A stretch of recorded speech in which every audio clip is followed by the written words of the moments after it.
All right, my name is Kim Parrish. I'm the Associate Director of Student Teaching and Field Placements here, and I'm going to visit with you about the process for applying for student teaching and what the semester leading up to student teaching is going to look like. So options, I'm going to talk about placement options first, what you can choose from as far as where you would like to student teach. Local student teaching is considered anywhere within 35 miles of Bryan-College Station.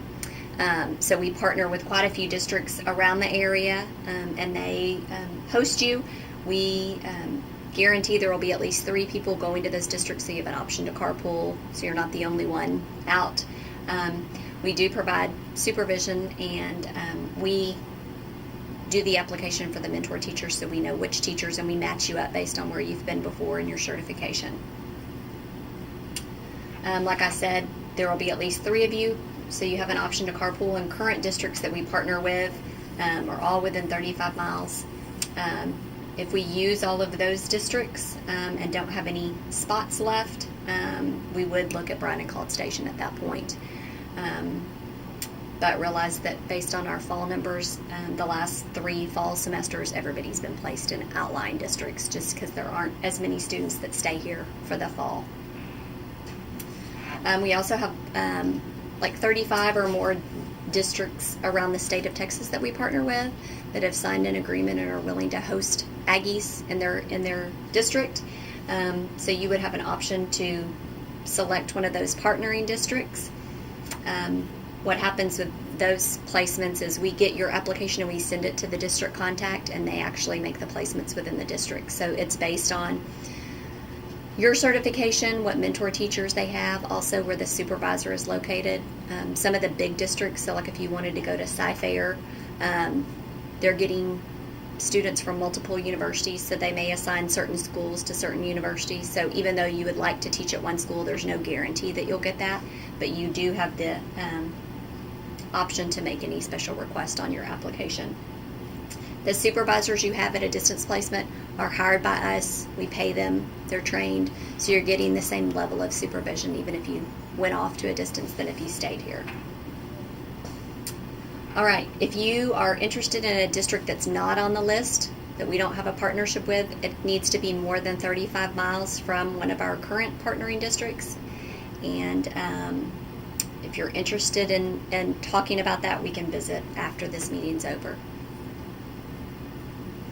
All right, if things don't go great this semester, which I'm sure they will, but if not, there are, your placement could default back to local. So even if you wanted to go away, if you don't get your advising in or get paperwork in on time, or there's concerns in your senior methods or 406, 407 placement this semester, you might be asked to stay local just so that we have closer supervision for the student teaching semester.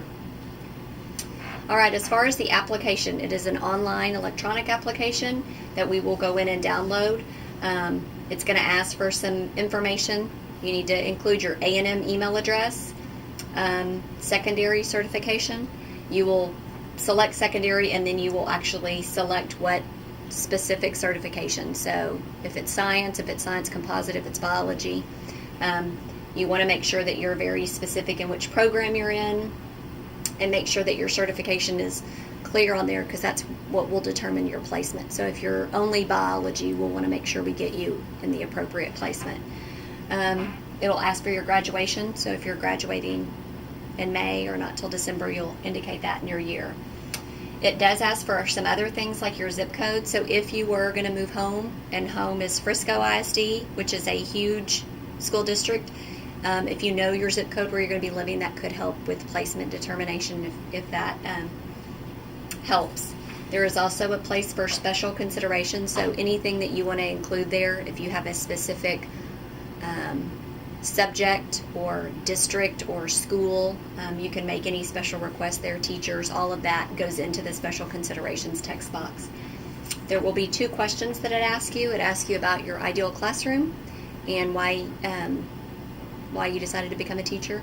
And so just make sure that you're thoughtful and thorough in answering those, because that information will be shared with the district, probably even your cooperating teacher. So that's going to kind of be their first impression of you. So make sure that you're thorough and thoughtful, and that you've proofed it and revised and edited so that it's professional.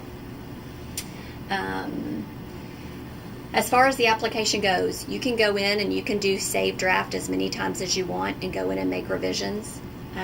It won't actually submit to us until you hit the apply button. Once you hit apply, that's all. It's final. So if you needed to make changes after you've hit apply, you would have to go back in and recreate the entire application. So my recommendation is, until you know that you're 100% where you want to go, all your special considerations, everything, either wait or just kind of do the save draft. Just don't forget to go back in before the due date and hit apply. But once you do hit apply, if you decide you want to revise something or change something and you go in and complete a brand new application, we're only going to pull the most current application. So just keep that in mind. Can you request specific schools or teachers? Yes. That would go in that special considerations section of the application. Just realize there's no guarantees. Some of that's driven by principals, by schools, by districts, depending on a lot of variables. You cannot be placed on a campus with an immediate relative. So you can be in the same district, but you can't be on the same campus. Working while student teaching, student teaching is full-time. It's like a full-time job, but you're not getting paid. So it's an unpaid internship, but the hours are long and lots of work involved. So ideally you won't have to work, but if you do, just know that student teaching has to come first. You can't leave student teaching to get to your job. Just priority of student teaching for the semester. The first day of student teaching for the fall for most public schools is Monday, August 24th. You can look at the district calendar that you're interested in going to and confirm that, but your first day starts the first day that students are in the classroom. So that whole week before is staff development and work days. You are highly encouraged to go to that. It's going to make a good first impression. You're going to get a better real-world picture of what starting a school year looks like, but your 60-day start the first day with students in the classroom. Okay, so the application is due Friday, February 27th by noon. There's the link for it. Once everybody has heard this information, we'll send an email reminding you guys about what to do, where to go to fill it out. We'll have another meeting on Friday, April 24th, back at the GSC.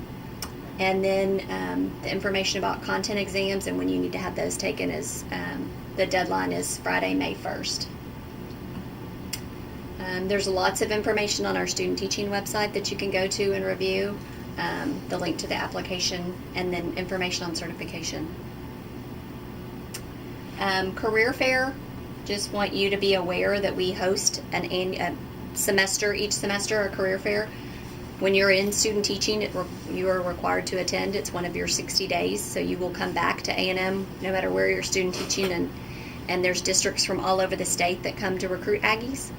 If you want to come to this one in the spring, it's a great introduction. It kind of gives you an awareness of who's there, the format, the layout.